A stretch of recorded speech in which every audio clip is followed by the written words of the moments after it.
there's no rules, and there's no right, there's no wrong. It's whatever you're really comfortable using. Mark Brewer, Warner Bros., Archie Comics, Disney, has been inking for a living since a young age. We covered his background and growth when I first interviewed him back in 2020.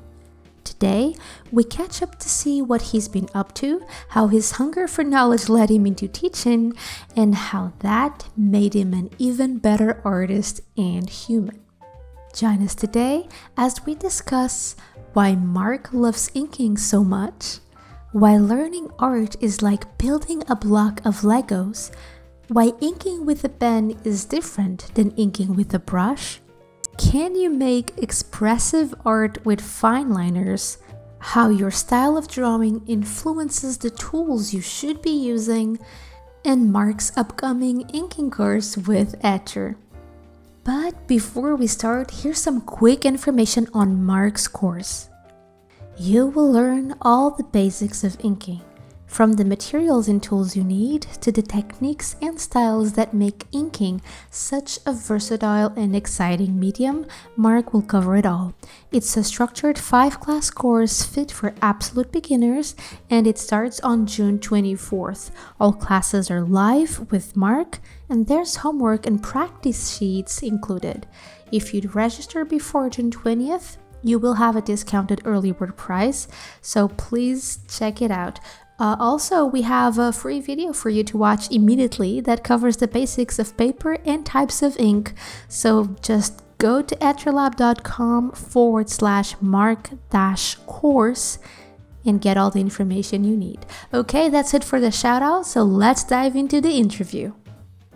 Okay, Mark, so it's the second time you are on our podcast. The first time we talked was back in September 2020. That's when the episode came out. That's 3 right. years. Long time ago. Yeah. 2.5 years ago, because right now we're in June. Right. June 2023. And that episode, it was focused on how to monetize your art hobby. But we talked a lot about how you and art found each other. Very romantic, beautiful story. When you can call yourself an artist, which is a question that I think most of us have, facing art block, how you became a pro, and you also walked us through your struggles and successes along the way. So that's what we covered on the first episode. So in case you're a listener, you want to know more about these topics, go and listen to that episode. So for these ones, I have a whole lot of different questions to ask. Okay. You. But before we dive in, let's do a quick recap. So who are you, and when did you first fall in love with art? Okay, well, I'm Mark Brewer, and I first fell in love with art when I was very young. I recall my grandmother setting me in front of the TV with coloring books and painting books, and I was probably 3 years old, I'm sure. My grandmother couldn't see very well, and she had to watch me while my parents worked. So this was something that happened, during the week quite often. More coloring books would come, more books that you could just add water and paint, and then in the pages in back were blank. So you could trace that and then color that in with crayons. And I remember doing that. I remember having a garage door that was gray, and I had a paintbrush and a bucket of water, and I could go out there and paint these large pictures on a gray door. And I would paint these huge pictures of a house or whatever I could do when I was 9 years old, whatever. And then I would run back and look at it and enjoy it because the sun was beating down on the garage, and it would dry very quick. And then I would paint another one and then run back and look at it. I would try. It was like I could do this 3 or 4 times all the time. I did that often. So that I was really young when I did that. And then when I got to be about 12 or 13, I started watching Bob Ross, and I thought, I wonder if I could make a living painting like that. And that's when it started to really click. And I was in high school. I wasn't doing too well. And my mom said, hey, how about if you do well in this class, you could take the car. I had just gotten my license to drive, and it was a 40-minute ride to take a class every week with a real professional syndicated cartoonist. And that's what changed me from going from painting like um, Bob Ross was painting that way to gearing it more towards cartoons, humorous kind of stuff. So, So, yeah. were you already in love with cartoons, or did it just happen that a cartoonist was available? Well, I was already in love with cartoons, but I don't want to give you the sense that I was sitting down and drawing cartoons all the time. I wasn't. What I was drawing was just that, barns with water on doors, or I remember getting myself those Frederick's canvases, and I would paint along with Bob Ross, or I would try to remember what he did, and I would try to paint landscapes. And I did take a couple classes on how to paint flowers in, using acrylic paints, and so I learned how to mix and stuff like that. And I was probably the only young man in that class, and all the other people were much older who were learning how to paint flowers, but on a Saturday afternoon. But I absolutely loved it. I had a newspaper route. I delivered the newspapers, would get paid at the end of the week, and would hope to get enough money so I could go buy more colors at the art store, which happened to be in town as well. So I was collecting purples and greens, and I didn't know how to mix colors or anything. So, like, believe me, when I needed a green, it wasn't I need a blue and a yellow. I need the green and I need all the greens. So later, understanding color, and that my palette only consists of, I don't know, 12 colors now. It's like understanding that wasn't then. That was way back then. But I wasn't in love with cartoons. I liked cartoons. I watched cartoons. It was a thing here in the States about Saturday morning cartoons would come on, and I watched them all the time. But I was painting more. And but I think to encompass the whole, it's all art. Mm-hmm. Whether it's painting or whether it's drawing cartoons, maybe even music too. It's all art. And I was definitely, and I was a young man with an artist mind. I didn't know it at the time, but I definitely had that side of my brain was filled. It was all creative, imaginative, and so it's who you are. So I think, I think that a lot of us know that, right? How we know that right away. When we're kids, we're just always creating, and then you're an artist at heart. So I think about 16, 17 years old. I must have graduated when I was 18, but when I was 16, I started creating greeting cards and selling them to a local business. They would buy these original hand-drawn greeting cards, and they would sell them, and that made me feel special. I also did cartoons in my high school, and the journalism teacher put me in touch with the local newspaper. And so when I was 15 years old, I started drawing a local editorial cartoon for our local newspaper. Mm-hmm. So I started doing that, and those were cartoons. And so now I'm looking at other editorial cartoonists and trying to mimic what they're doing,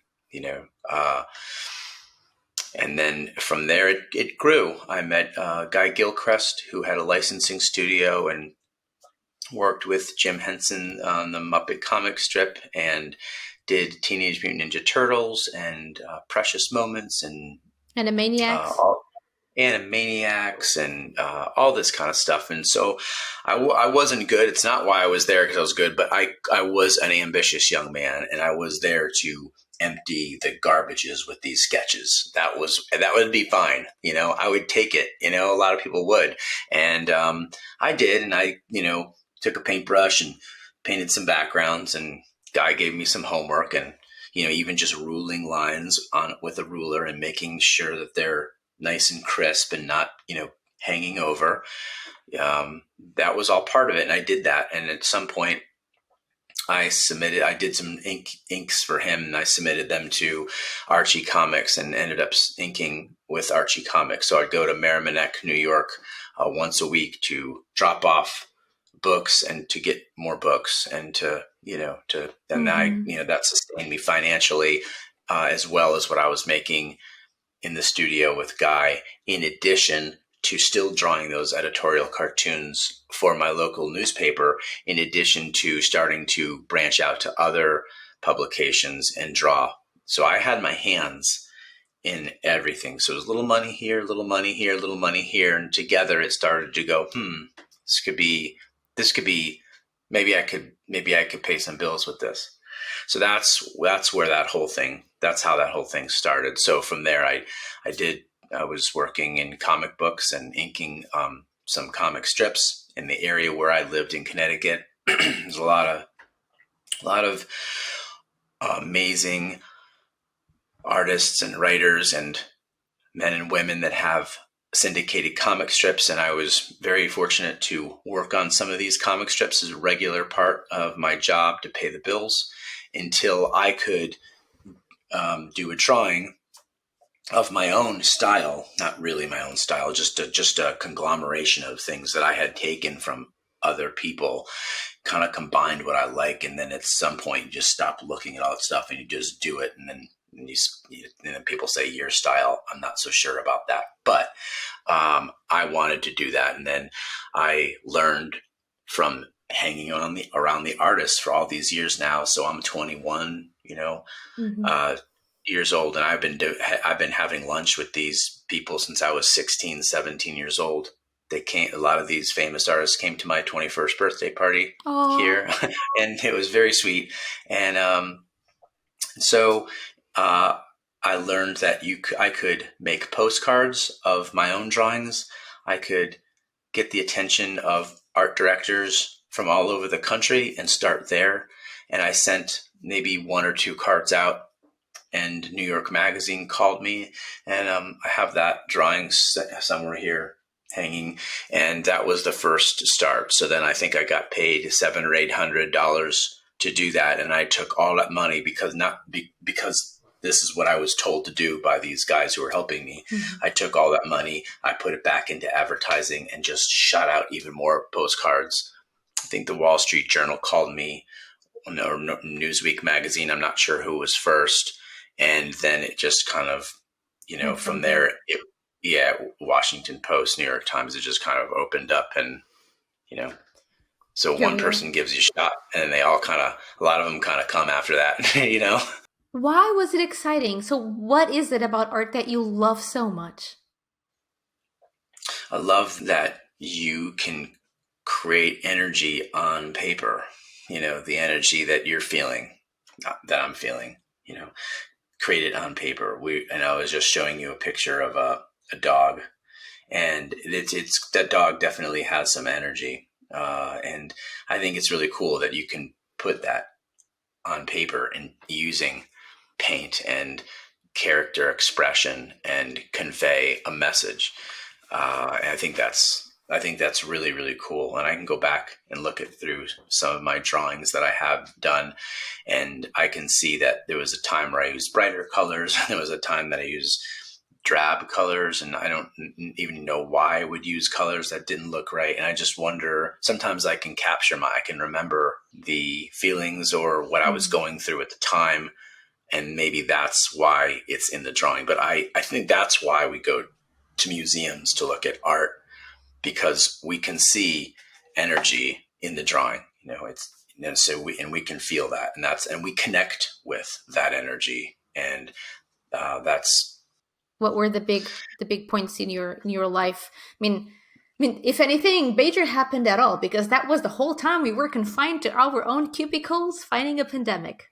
I think that was probably the biggest thing that happened is all of us collectively in the world had something in common. Well, we had one more thing in common, and that is we had to confine ourselves to our families or to ourselves. And since we couldn't go out, videos became huge. Etchr reached out to me at some point, and I learned how to record videos, and I had never done that before. And I bucked it for a little while. I wasn't sure about it. It's not that I didn't want to do it, but I wasn't sure about it. It was very apprehensive. It created a lot of anxiety because I put things on paper. I don't. Record technology isn't. Yeah, but you know what? I worked through that and kept telling myself, hey, anytime that I want to, not do something or just say, that's too much for me, I'm allowed to do that. And that would be much like a lot of people I see who get older and don't want to deal with technology. And it's like, I'm just not going to go down that road. So it's like, I'm not okay, old. let's figure out how to do this. And I got a light that wasn't as bright. This is a much better light. Had to do that. I got a camera and I got a stand. Some things I had to buy a couple times.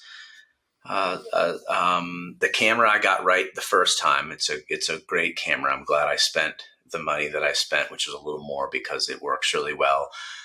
That's what changed for me for the pandemic, is learning that teaching lessons online, learning how to, and I'm still learning. I think I'll always be learning how to record online and bring those things to people so that we can continue to sit at home. Because let's face it, some of us are not as mobile as others. Mm-hmm. Some of us are still fearful of contamination some way, and they want to stay home. And so what we're doing now is definitely for the rest of my life. So I took that knowledge of making classes on videos, and I also wrote some curriculum. So I'm teaching them outside of here. I went to a school recently and finished teaching a watercolor class, and plan to do more classes online as well, since this is a new thing for artists. It's a new way to make money. So it's interesting when I go back looking at my life when I was a young man, of having my hand in all these things, little money from a local newspaper, little money here, comic books. It's like I'm still doing the same thing. Now I have a little bit of hand in, teaching outside, teaching online. And that's the big thing that changed during the pandemic for me, is just that. Forced you out of your comfort zone from in person to virtual and adapting to a new medium and a new process. Yeah, that's right. Yeah. So the main change that I saw from last time up until now is that you took up on teaching. So why do you love teaching? And if so, why is it important to you? I do love teaching. It's a way for me to give back, like I got back from, like I received from all the people in the business. These are very famous artists that had syndicated comic strips and drew gags for magazines. This is how they made their living. And I just so happened to have found friendship in them, and they helped me. And I was a very young man. And so I went to college for a semester in Chicago. It was a film school. And while I was there, nearing the end of just that first semester, I received a call saying that there were Disney books coming into this licensing studio that I was working at, and that I could come, and there was work there if I wanted it. I remember sitting in that art class, my college, and thinking, I have to go. I have to leave, because every one of us is sitting in this class, wants to do that. And that's what I can do right now. But I'm sitting in this class, and it was very complicated because it's humans have like herd mentality. We graduate.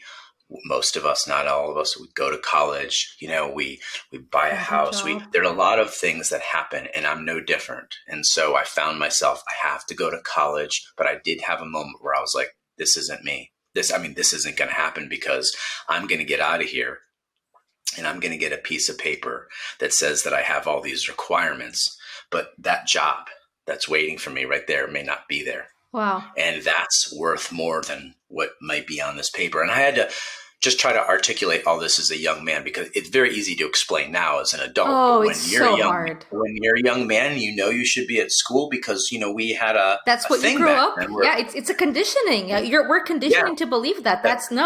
I know a friend who missed a job at Avatar: The Last Airbender show because he didn't want to drop school. The creators of the show came to him and said, we're developing this cool animation show that it's about a guy who kind of controls he comes from like an air tribe, and they were pitching him the avatar and talking about all the characters, and we'd love your Yeah. style. I think it'd be a great fit. And he's like, no, I'm not going to Yeah. drop out of school to do that. He said Yeah. like last time we talked, it was his biggest regret. I'm like, why did I think school was more important than that job? The same way I did too. And what makes me, and I always wonder what made it okay for me to get out of it. Like that's a huge deal. So, and I guess I'm patting myself on the back because school was important for me too. And Wow. it was under, we all kind of had an idea that if you didn't go to college, then, you probably weren't going to do very well in life. And I just couldn't believe that I was going to possibly set myself up for that type of life because I was going to now drop out of college, not even have completed a semester because I left before that. So I got all F's or whatever happened, I'm not sure, and grades because I didn't turn anything in. I left like a week later and moved from Chicago back to Connecticut and started driving to the studio every day and going to work. So that was a big deal. That was a really big deal.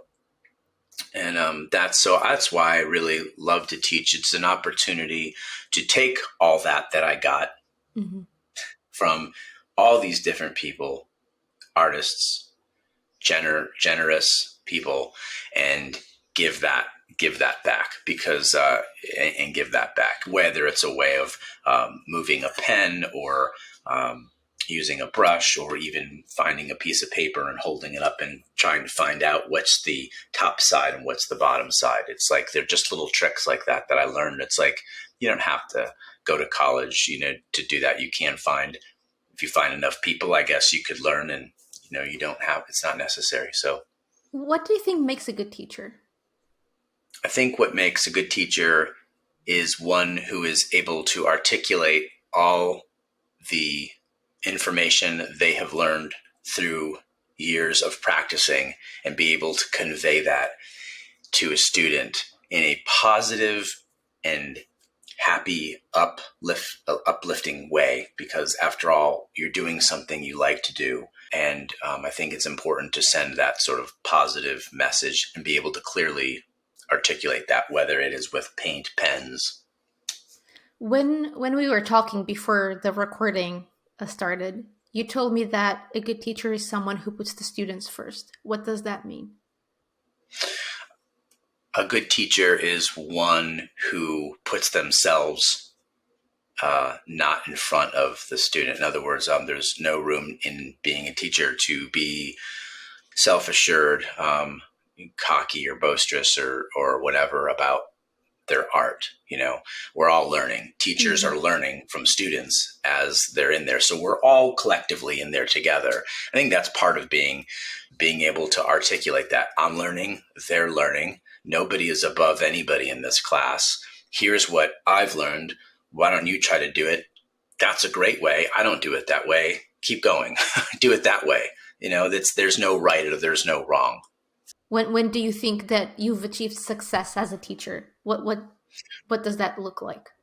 When a student can look down at what they're doing and going and have that oh wow moment where they get something. They get it. It's like, a little trick, how to paint a rose starting with the number 6 or whatever, and using a brush line, bouncing that brush line around that rose up and down and going, oh wow, that's really cool. I remember having moments like that a lot more when I was young than I do now.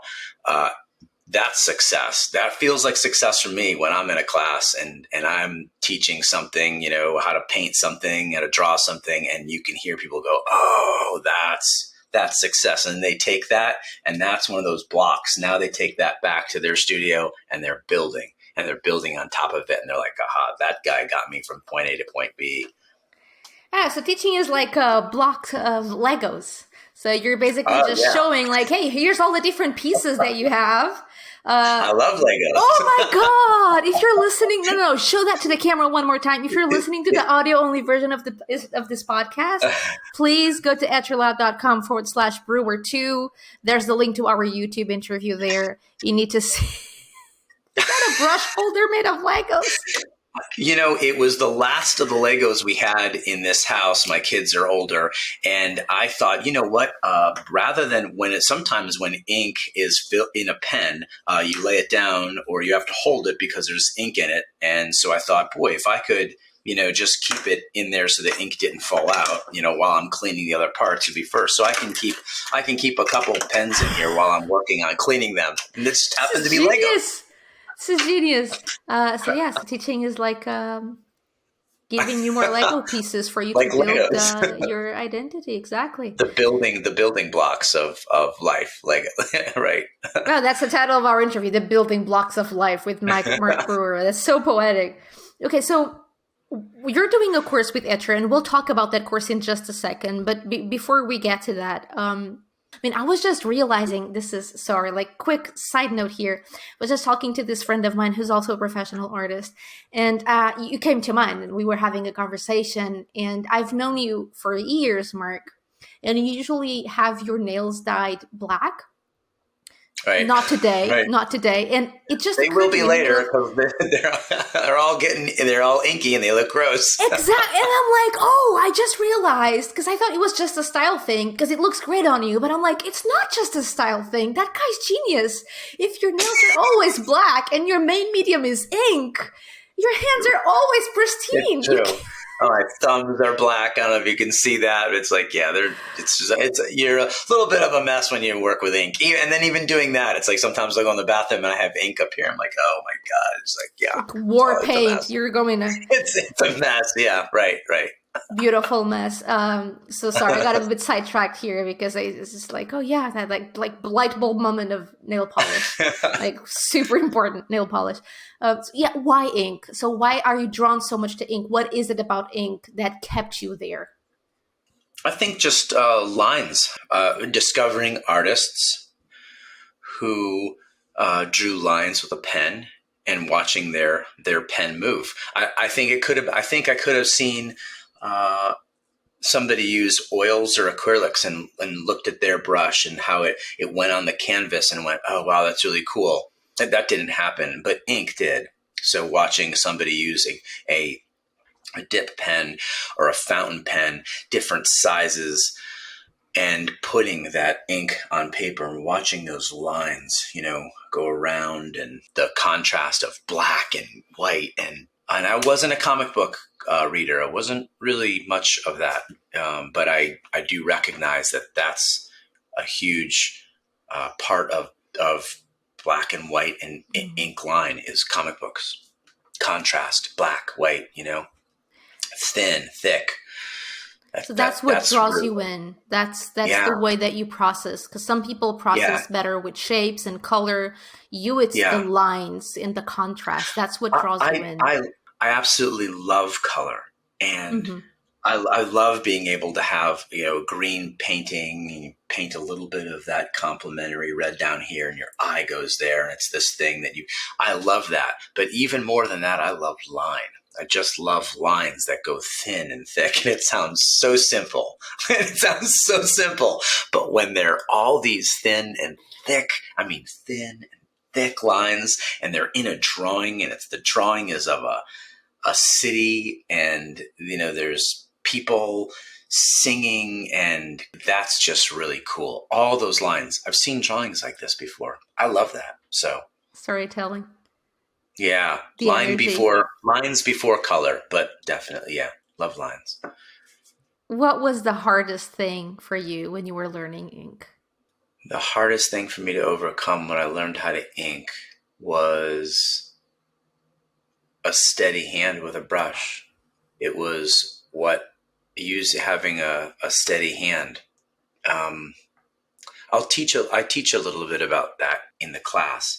When you're holding a brush, being able to pull a line and then, so it wisps out nice and thin, but being able to do that again on an ear and on a nose, and then having all those lines be consistent. So Mhm. you could do that again and again and again. But if one line is this thick and the other line is this thick, it's like, nope. The publishers will send it back and they say, this line in this ear is way too thick. So it's almost like the best case situation is to take a pen and to do it with a pen. But you can't achieve that type of line with a pen that you can with a brush. It's very hard. And even as I'm teaching this now with a brush, I can clearly see that I'm not anywhere as good as I was when I was doing it every single day because I had to pay my bills. I know how to do it. It takes practice and you can do it. But wow, I have such admiration for those people who use a brush like that. Wonderful. For me, I'll just share my experience as well. Yeah, Because I love Quentin Blake's work. of course. Who Yes. doesn't, right? Oh yes. Yeah. Who doesn't? Awesome. I Yeah. love that Sir Quentin Blake's work, and I feel mesmerized when I see him using dip pens and the characters just splash and they're there, and also the variation of line and how much energy they have. It really you know I it's bewitching for me. And I Yeah. love using ink, and I hate it at the same time because I'm not great at it. I'm still learning. Just glad I'm so glad you're doing, of course. And for me, the most so far, and I'm not you. I have so much to learn. I don't have as much experience to share as you do, but as a beginner, for me, the most overwhelming part of it was, wow, there's so many types of ink and they're different. I don't understand how different from each other they are, and I can use a dip pen, but how is that different from a fountain pen, and when should I be using a brush instead of a dip pen? And just knowing that there was so much I didn't know, and I wasn't sure how to get my head all around that really stopped me in my tracks for a long time until I was able to slowly understand how things worked. And then I met you and everything made much sense. So I'm just sharing this just in case anyone who's listening to the interview, if you want to get started with ink and you are facing the same struggles I faced when I was trying to get started, keep listening to the episode, because Mark is doing an introduction to ink course with us, where all of that and more will be revealed. We will unravel the thread of. I can't be poetic, but yeah, that's like, oh, different inks and different tools, and what should I use? What? Because the only thing I heard was, oh, you have to use a brush or a flex nib, otherwise you Right. won't get the expressions you need for those lines. I'm like, oh, but I just know how to Yeah. use fine I liners. know. Like, no, fine liners not for this. And yeah, fine liners are great for architectural drawing, but not for expressive drawing. I'm like, oh, okay. Yeah. But you probably could though. The more I teach, the more I realize that, I tell myself to lay off the rules, Yeah, because we know what's going to happen is we're going to have this conversation. What did you just say? You can't get the what did you expressions say? with fine liners, the Okay, watch expressive somebody. ones. Yeah, somebody's gonna start. So somebody's gonna. They'll create a series of drawings, and they'll be like fine liners, and there'll be expressions, and I know, I know, there's I no know. there's no rules. There really aren't any rules. I mean, if you're looking for a certain look, like Disney has a certain look, all those lines are inked with a brush. They're not with a pen. And if they were inked with a pen, you'd be able to notice the difference. So it's not a Hmm. right or a wrong. It's like if you want a certain look, then you use a brush. If you want another look, you can use a pen. And of course, there's all these variables of pens between that. I use a really rough looking pen where it goes from extreme thin to thick to, whoops, it splattered all over the drawing and I keep going and it's a mess. You can use a pen a lot cleaner too. But there's a bunch of different ways, and I just keep thinking there's probably just no rules, and there's no right, there's no wrong. It's whatever you're really comfortable using. So I don't know. I would challenge you and say, hey, if you like those fine liners and want to make something really expressive, I don't know. Maybe if they're really thin, maybe you have to make smaller drawings or something. I don't know, but I'm Which sure is there's a way. exactly what I do. Like later I realized, oh, that's why I draw so small. Yes, maybe, And that's why maybe. I don't like a brush, because I can't do the small drawings with the Right. brush. I have to use You my you have shoulder. you have these. You're using the thumbprints and doing things with that, right? And Oh that's yeah, for small. for a second there, I was just doing that for fun. Yeah, I was just That was yeah, that was pretty. That was pretty tiny. cool. But are you still drawing like you're still drawing like 5 by 5 or Yeah, I even like bigger? smaller Or, sketchbooks. yeah. Okay. But yeah, I when I draw postcard size, basically. You know. Okay. So Yeah. when I try to draw Yeah. big, I struggle. And why do I struggle? Because I'm not using the right tools to draw bigger. That's why. That's something I Oh had to yeah. learn the hard way. Like, you can't have the same kind of energy when you're using tiny fine liners. Yeah, Um, right. Yeah. But you can still have a lot of energy in that little postcard size drawing. I mean, yeah. You know. exactly. Yeah. Yeah. So yeah, so let's talk a little bit about your course, since we were talking about struggles and how we overcame them and or not. All right, so you're doing a course with us. It's launching on June 24th. It's called Introduction to Ink. For Right. those of you who did the course before, because we did that like 2 years ago or something, we overhauled the heck out of this course. It's a completely different course right now. So if you've done it before, you have access to the new version. Surprise, surprise. If you haven't, congratulations, something really cool is coming your way. So let's talk a little bit about that. Mark, what is this course about? This course is about inking, whether you want to use a dip pen, a fountain pen, a brush, whatever type of art you make, whether it's more serious, dramatic comic book or something a little more balloony for comic strips or somewhere in between. It's the fundamentals. You're still going to need to learn paper. Just did a video on different types of paper, hot press, cold press. This class will give you the sense of how to use a fountain pen, how to use a dip pen if that's what you want to use, a brush pen, a brush, and how to apply those, because there's different techniques you can use with each one of those tools. So it's a complete class in inking, and then you take that despite whether you are in line with the type of art that I make or not. You can take that and apply it to your own art. Exactly. And for our listeners, we recorded a free class for this course. So it's a 5-part course, so 5 classes plus an extra class that is already available for you to watch. And like Mark said, that class covers different types of paper and inks.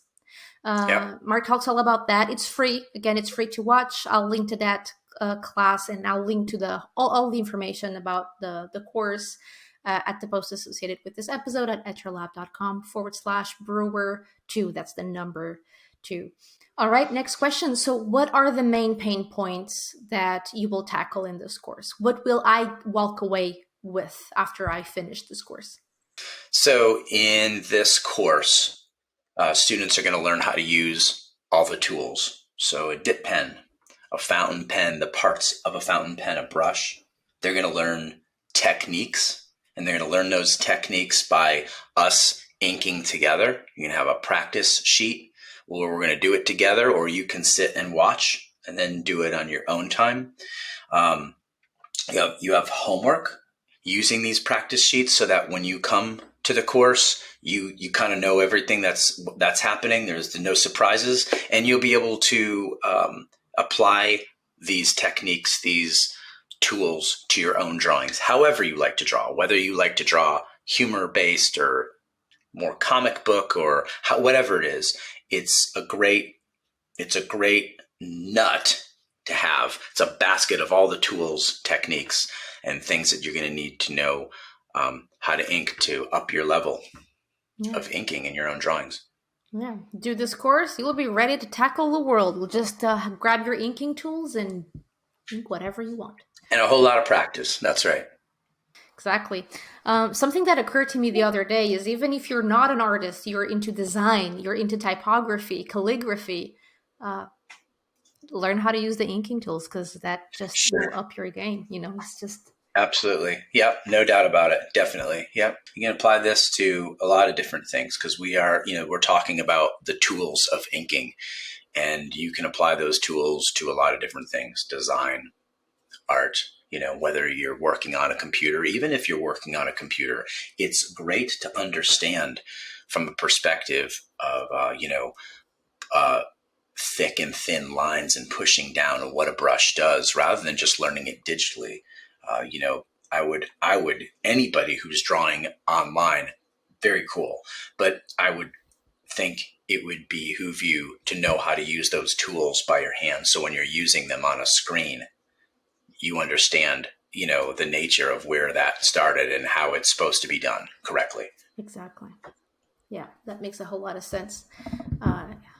A deep, real understanding, so you get. Yeah, exactly. You know how to apply it in a different way. The genesis of how the inking techniques and how they started, rather than just jumping into doing it on a computer, which will do it for you. It's like, do it with your hands so you understand, and then allow the computer to help you. Yeah. Perfect. Okay, that's mic drop here for us. Thank you so much, Mark, for giving us an insight on what the course is about. Fountain pen drop. Yeah, fountain pen drop. What mic drop? Whatever. But I'm not dropping mine. It's too expensive. And if you don't know what we're talking about, come to our course and we'll tell you all about the anatomy of a fountain pen. That's it.